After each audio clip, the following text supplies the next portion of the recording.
Hello, hi, and welcome to another episode of Wellness in the Workplace. My name is Mbali Mzinyane, and I am your host. Wellness in the Workplace is a podcast that aims to equip new and experienced professionals with the tools and insights to navigate different workplace dynamics. And on today's episode, we're talking about one of my favorite topics. We're talking about mentorship, but from the perspective of somebody who has benefited from it.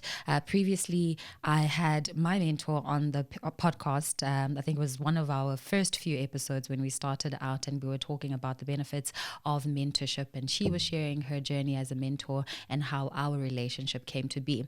But I'm talking to someone whose career, I believe, has been significantly accelerated through the mentorship that he has gone through via mentorship programs, potentially even mentorship at work.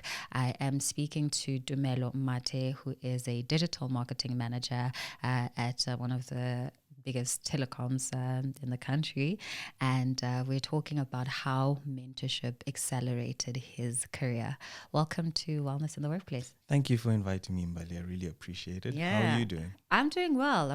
Actually. I'm looking forward to this. I mean, I met you last year at the All4Youth CEO and Leadership Connect. Correct. So that was at the end of last year, and you were talking about your journey, being part of the All4Youth Mentorship Programme, and how that really changed your life, right? And I was like, we need to have this conversation in a different platform so that more people can just hear about the benefits of mentorship and how it can really just level you up when it comes to your career.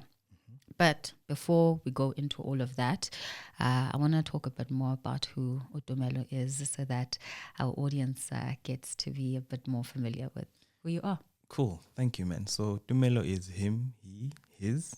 I am a son, I am a brother, a nephew, a father, and a husband. So in a synopsis, I am a very curious person. I love to ask questions. So it's interesting that today I'm the one being asked questions because I'm always the one asking the questions. And anyone who wants to know me, I think my philosophy is very simple. The expert in anything was once a beginner, and that's how I live through life, like a child, learning as I go.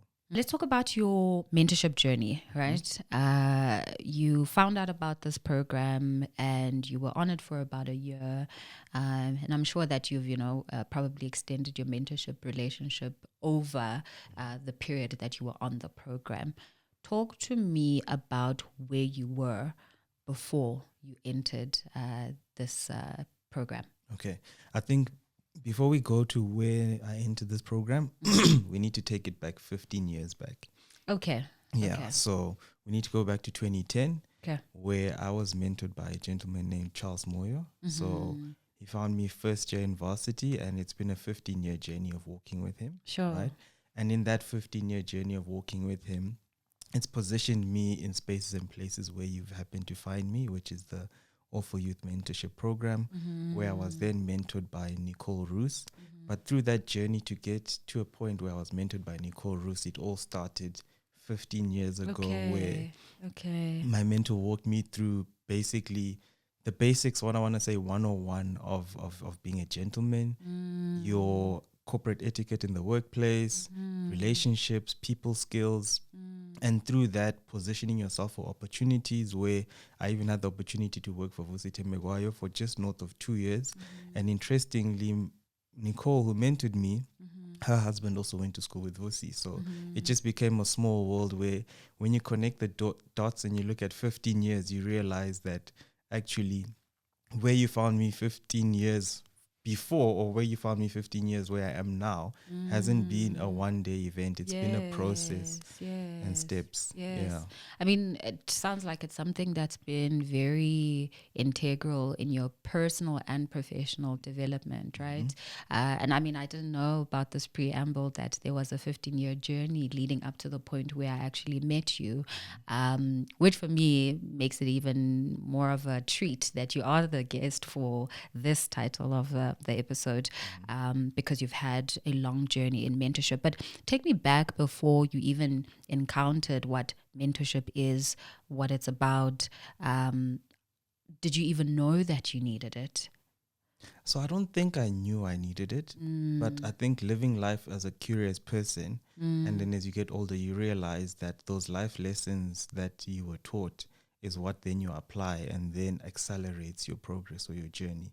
So I'll give you a case in point. We used to drive because I was in school in Midrand and he lived in Sandton. So literally, This is Charles. yes. Yeah. So it's a 15-20 minute drive of asking questions and really doing this robust engagement of just personal development, you know.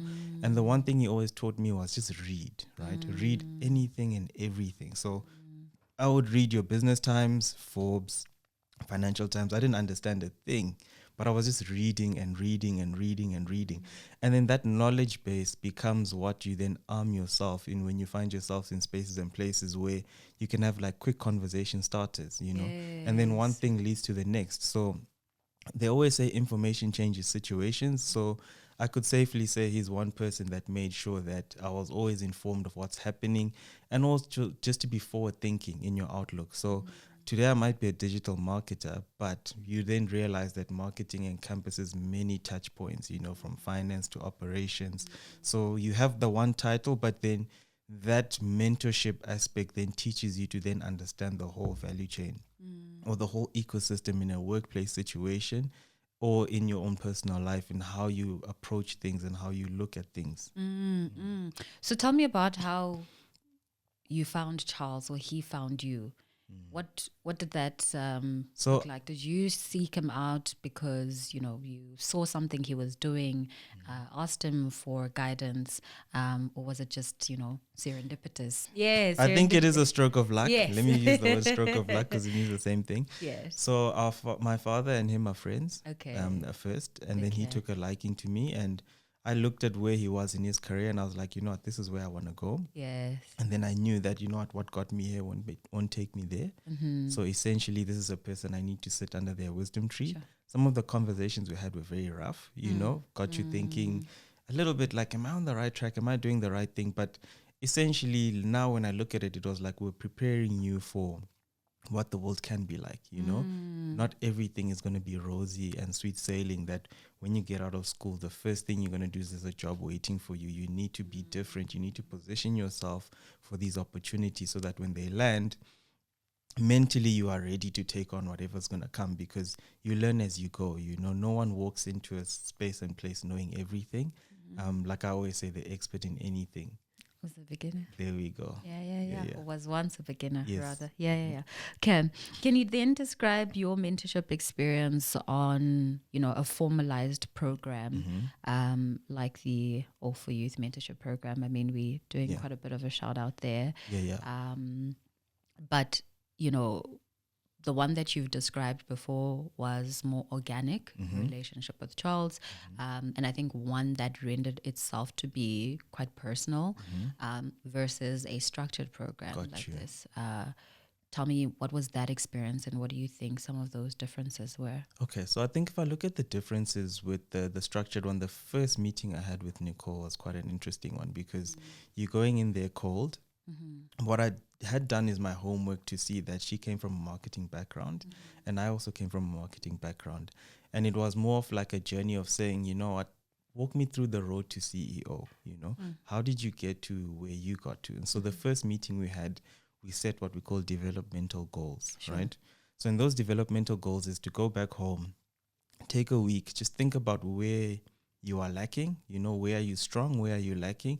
So literally we broke down the organization from supply chain to finance to HR to innovation to marketing and HR, right? And then where you're strong, you'll then put in low, medium, high. So this was about 2024, right? Where I then went back to school actually to study a postgrad in business management, just to brush up my finance skills, because I was low on finance skills. And then that's when she then said, you know what, you're on the right track, you're doing the school side. And then I then said, how did you then become the CEO, right? Because you came from marketing and it's rare that a marketing person hits the CEO, right? So she took a step back and then went into sales, right? and then became a country manager for a division. So that's when I then learned, okay, when you are in that environment, then you've got the different touch points. So in that structured program, then it opens your eyes to say, if I want to pivot in my career, which areas do I need to strengthen, or which areas do I need to focus on? And then always touch base once in a while with the progress of how you're doing and where you're going. Yeah. What do you think was just a pivotal lesson in that journey? I mean, it's a year-long journey, right? And you have, again, different touch points of checking in, seeing your progress. But I always like to say that in any mentorship journey or coaching journey, there's always just that light bulb moment where there's just like a breakthrough realization that really just shifts the needle for you. What would you say was one of those moments? I think one of those moments for me is when she then analyzed my personality and said, based on your personality and our interactions, you need to then learn to speak up more. You know, that's a first, because I'm not one person that likes to speak a lot. So she says, you need to learn to speak up more. You need to learn to be a bit more confident in your approach. How do you get confident in your approach? You learn the subject matter, right? You become good at the subject matter. When you're good at a subject matter, then you can speak on it with confidence because you know what you're talking about. And that takes time. You can never rush that process, you know? And so the light bulb moment for me, I then realized, is if I want to walk that same journey, I need to take a step back and then learn sales, right? So then within my organization where I'm working currently, I then thought, you know what? Let me go and sit much closer to the sales team, because with the sales team, you see everything. You see the profit margins, you see the sales process, you sit with supply chain to check stock levels, you're doing stakeholder management, you're doing people management in hiring from HR. So you get to see the full 360. And a lot of young people shy away from sales because they think it's difficult. But every day we are selling ourselves 100%. or we are selling something, you know. And much to my first mentor, Charles, who also said when I finished school, go into sales. And I thought, no, man, I want to go into marketing because I don't want to sell. I then find that I've come full circle. And now, even with Nicole, she then said, you know what? You need to go into sales, get into a sales environment, understand that whole process, because then there's a lot of skills you pick up in then becoming a CEO someday. So you're learning lessons from your mentor, you're getting guidance, the process of the information and the application. How long does that take? Is it an immediate thing? Is it you reflecting on some of the things that she says, evaluating, filtering out what's relevant, and then applying? Because I find that, you know, a lot of people just consume information, right? And I always say with mentorship, you don't necessarily need to have somebody physically to be your mentor.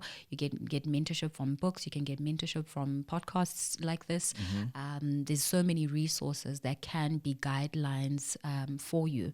But then the application is usually where people don't see the process through. What was that like for you? So for me, the application is really putting yourself out there, right? So it's putting myself in that environment, because when you're in that environment, then you get to apply, and then you also learn as you go, because when you get into that environment, there's, for example, stakeholder management. You're trying to close a deal, right? You've got the product, people love the product. Then you need to learn the people management side, right? Sure. There's that whole stakeholder negotiating. And they always say people buy from people. You know what I mean? So in that application, it's then going back and saying, 1, 2, 3, 4 happened in this meeting. How do you think I should best approach it? And then it's, okay, have you tried 1 or 2 options or angles? And then you go back and you apply that information. So sometimes mentorship happens in real time, and like in my case, where I find myself in today. And then for others, it could be through reading a book. So for example, I'm reading a book called Blue Ocean Strategy, right? Which has to do with blue ocean thinking and red ocean thinking. And it's just being socially conscious when you're talking to people to say, okay, this is the red ocean. This is how things are always done. But what's the blue ocean? What's the different path you could take in that situation? So I would always say you need to be mind alert when you are walking or talking in spaces and places, and be conscious of where you actually want to go, right? So if you know this is the direction you want to go, you find that the universe will then also somehow position you in those spaces and places. And by stroke of luck, or I always call it God's grace, those things then come to you. You manifest it. Sure. Combination of things there. I mean, my next question was going to be around the tools and the resources that can really help one in this journey of application of mentorship. And I mean, you're talking about things like, books and an awareness of just universal laws as well. But yeah, we're not going to spend too much time on that because that's a different conversation altogether. But I want to ask you the question directly. Were there any other specific tools or resources that you used to just elevate some of the material that you were getting from your mentors? Yeah, I think the first is, like I'm saying, going back to school. So literally the company I'm with paid for my postgrad. So they funded it. So I said, look, I'm putting my hand up. I want to go back to school. I want to learn a little bit more about business. So that was that year program with WITS, right? That's the first tool. The second one is then the application in the lessons I learned, the books I read. So like I said, my mentor said read a lot. So I read anything and everything. Like I'll read from psychology to sociology to marketing to finance, just to be well informed about the different touch points, And there's nothing as important as reading, because reading opens up your mind to another world out there of what life can be like, of what life is like for other people's experiences, and also just listening to people, 2 ears, 1 mouth. There's a reason why God gave us 2 ears and 1 mouth, is to listen a little bit more than we have to talk, So listening is also a very important tool, which I think we miss as young people, because when you get into a space where you've got a mentor, the first thing you want to do is you want to talk. I've done 1, 2, 3, 4, but actually what you need to do is listen, right? Listen to the experiences, because in there's nuggets that are dropped that you can then apply in your own life. So I think those for me are the I want to say the 2 fundamental tools. So if you need to go back to school, you have to do it. I encourage it, because it keeps your mind sharp. It keeps you alert. Even if you can't afford school, there's YouTube nowadays. There's TikTok. There's so many little TikTok vlogs that teach you information, that you might not sometimes find in school or in a textbook. So information really is out there. It's just you have to go out and take it. Yeah. I mean, you already bringing us inside that relationship with your mentor, right? Tell us a bit more how you invested time in developing and cultivating that relationship, because I think the misconception with young people is that a mentor-mentee relationship needs to be driven by the mentor, and that's not the case. These are people who have accomplished whatever it is that they've accomplished. They've hit their goals, they've hit whatever milestones that they wanted to achieve, and we are the ones that need to initiate and cultivate that relationship. So what did that look like for you? And how did you work on actively sustaining that relationship? So I think with Nicole's very busy, I'll be honest. So it's almost like a once a quarter kind of meet, once every 3 months. So how long is the meeting? Literally 30, 45 minutes tops. So you need to get there and you hit it on the nail. You say what you need to say. You get your life lessons, and then you touch base again on email. So because she's very busy, and look, I understand she's running a very big organization, looking at a lot of different things. So her even affording you the time, you need to take that very seriously. So again, it goes back to those developmental goals, is to say, once you've armed yourself and you know exactly what you're looking for, once you get into that space and place, it's hitting it on the nail to say, this has been my progress thus far. And then again, you sit and you listen and you hear where your blind spots could be, or where the low-hanging fruit could be, or where the opportunities lie for you to be better as an individual. So definitely that Nestle All4Youth program I would advocate. Shout out to the guys at Power, so Alessimo and Joy, doing a very great job in running that organization and getting a lot of young people into the pipeline system and getting them exposed to the world of work, which is something that I do not take for granted, because that exposure does a lot for you mentally if you're in school before you get into your first day of job, because you get to see what life could be like, or what life can be for you in work. Post the mentorship program, how would you describe your career and how the lessons, the learnings, and the applications of those have benefited you?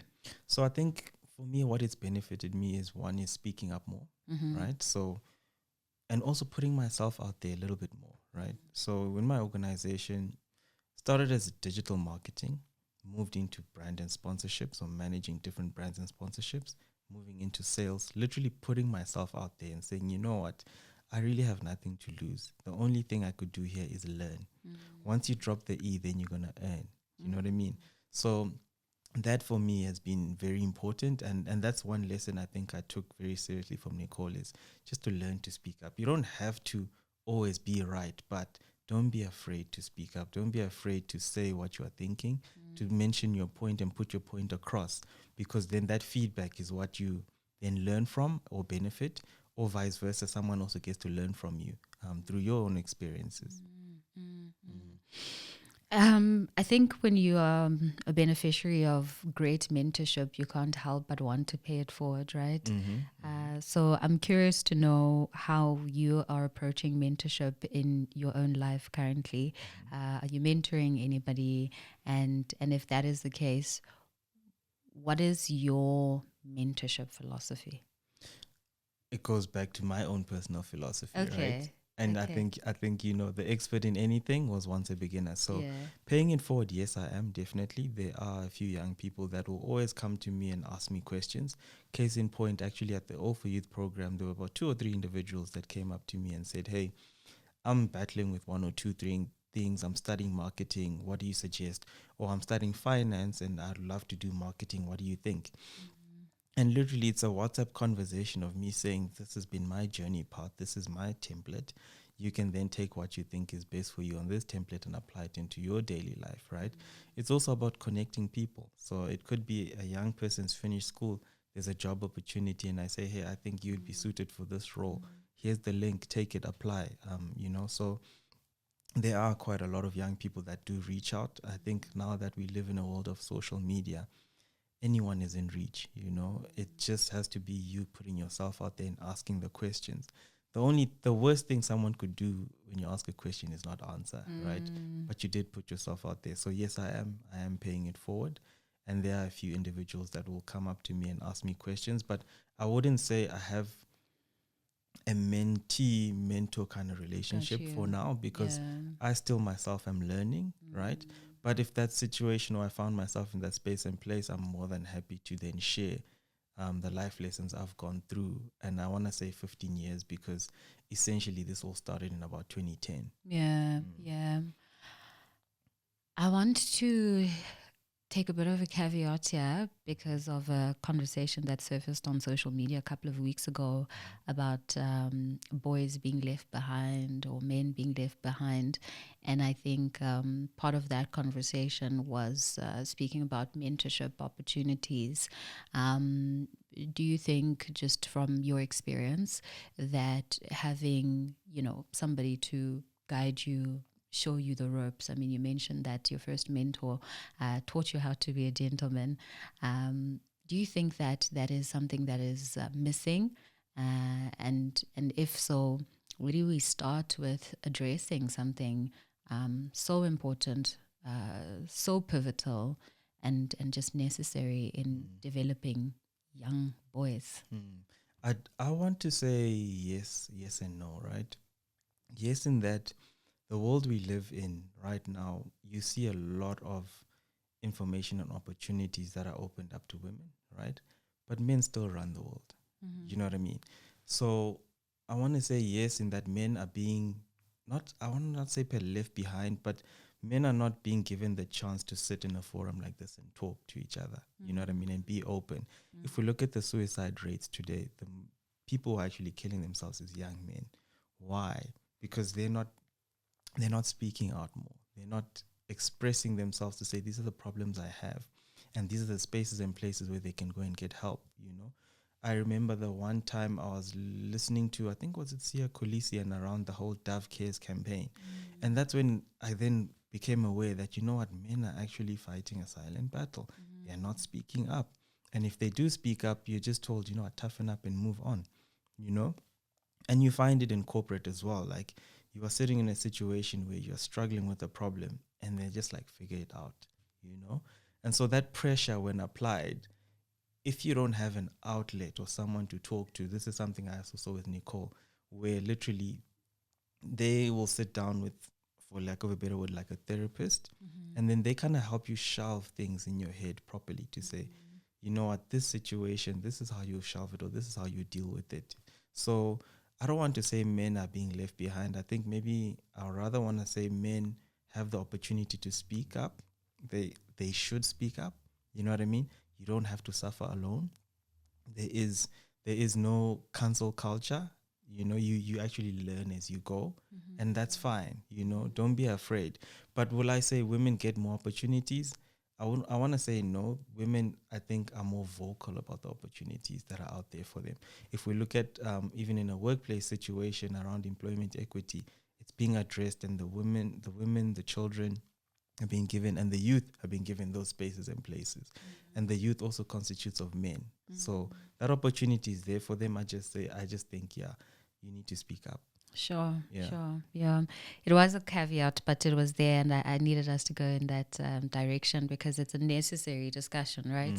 And very much in agreement with you that the world is still being run by men, but it's that, there's almost, I want to call it a complacency that comes with not taking the initiative, maybe because of an underlying awareness that I'm a man and the opportunity might be there for me, so there's no need for me to put myself forward. Or also just misinformation, and consuming the wrong kind of information that could lead to poor decision making. So, yeah, but that's a separate conversation that we could probably touch on at a later stage. What advice would you then give to somebody right now, not knowing where to start with seeking out a mentor? I mean, you've presented two different routes for us, right? So one being potentially a more personal, organic type of relationship that you can have with a mentor, and then another being a formalized program like the one that you went through. I think in both instances, somebody thinking, where should I go? Where should I start? Which one is better? What is your view on that? I would say information changes situations. So to be first informed, I think you need to just go out there and just do your research, right? Go into Google, type in the word mentorship and see what comes up. You will find an array of information. It also depends on your passion points. If you're passionate about sports, who are the people in sports that you would love to follow and job shadow? And what I've always learned, which is something I learned during my mentorship phase, is that you see the star, but you don't see the people around the star.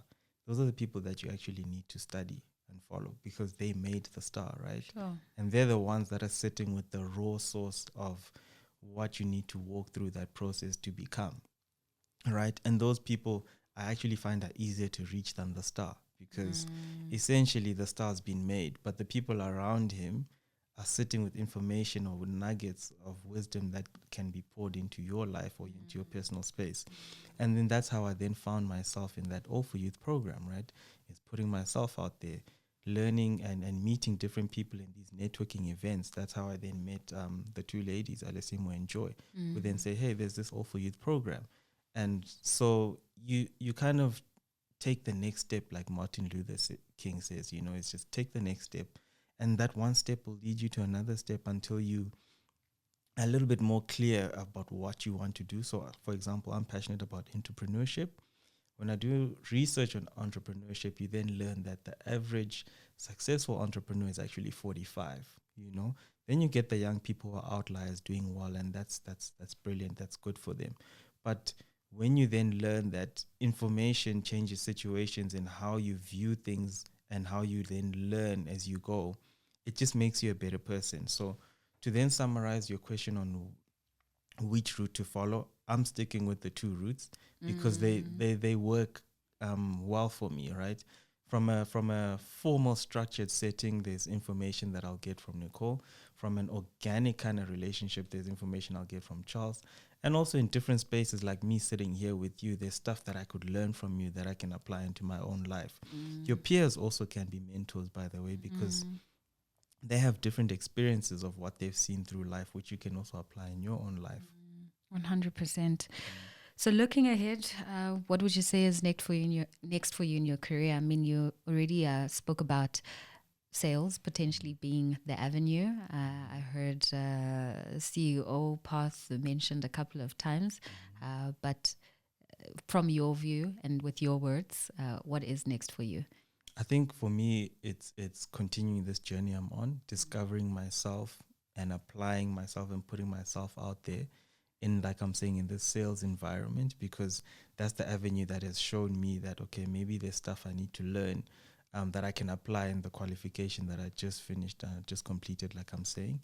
So I think that is the next thing for me. And it's, I guess, also meeting more people like you who talk about wellness in the workplace and learning from the stuff that you guys do, because podcasting is really the new mode of communication or information source, where people come and get insight. And so I think it's a big thank you also to you guys and the work that you do, because it takes a lot to set up a whole production like this and take time out of your busy life to give back to people on the platform. So that definitely is my next chapter, is learning from people like you as well. Okay.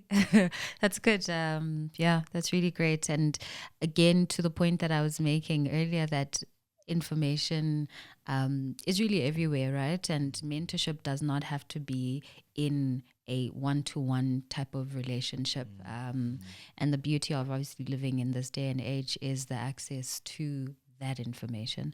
So yeah, beautiful stuff. My last bonus questions, because it wouldn't be a podcast episode on this platform if we didn't ask this.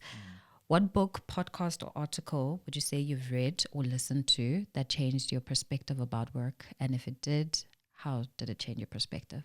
I think it's the book that I landed on, the Blue Ocean Strategy. Yes. That for me changed everything, because sometimes we look at innovation and think like AI is like the new innovation, right? I think of Google. Google already had AI.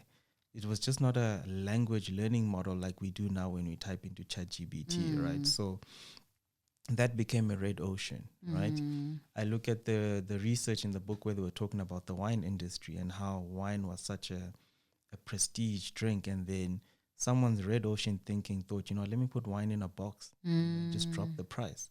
And then the volumes drove that, and they were making similar profit margins as someone selling prestige wine. So that's also red ocean thinking, So that book for me has changed my perspective in how I look at things, in that even with your podcast, for example, right? We're sitting here, we're having a conversation, and it's changing my perspective to say, okay, maybe it is going back onto TikTok and then just sharing my knowledge or sharing my life lessons, and giving back and paying it forward. So that for me, that book is definitely a game changer. If anyone can get your hands on it, I would definitely advocate for that. That's definitely a business school book. That's how you know somebody's been through business school, if they quote Blue Ocean or Red Ocean Strategy. But anyway, what does wellness in the workplace look like for you? I think wellness in the workplace for me is equipping people with the tools to perform at optimum output, right? And that could be access to information. That could be allowing them to fail forward, like John Maxwell says, right? Because when you fail forward, once you fail something, then you know what not to do. So you now know what to do. That becomes an experience or an insight for you. So that for me would be wellness in the workplace. Essentially equipping people with the tools for them to succeed at whatever you've asked them to do. And finally, where can our audience connect with you or learn about your work? Okay, so you can find me on LinkedIn with my name, Tumelo Mathe, or on the gram, as well as as Tumelo Mathe. Okay. Yeah. Tumelo, thank you so much for this. Thank you. I think it's always important to have different perspectives about the same topic. Like I said, I previously interviewed somebody who was a mentor, actually my mentor, and, she gave her view.